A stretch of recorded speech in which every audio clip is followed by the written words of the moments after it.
పుస్తకాలు చూసేవాడిని. కానీ నేను కోరుకున్న దానికి ₹1,00,000. మీరు ఊహించుకోండి, నా రెమ్యూనరేషన్ 15,00,000 అంటే నేను ₹1,00,000 పుస్తకం, 1,00,000 2,00,000 పుస్తకాలు కొనుక్కున్నాను.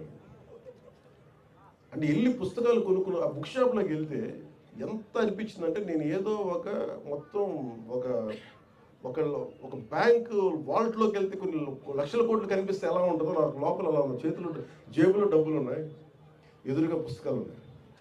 ఒక్కొక్క పుస్తకాన్ని, నాకు నచ్చిన పుస్తకం కొనుక్కొని రూమ్లో పెట్టుకొని ఒక 3 రోజులు నిద్రపోలేదు. అది చూస్తా ఉన్నాను, కొంచెం చదువుకుంటా ఉన్నాను, మళ్ళీ ఆ పుస్తకం తీసాను, కక్కుర్తి ఆతృత, ఇది చదివేయాలి, అది చదివేయాలి.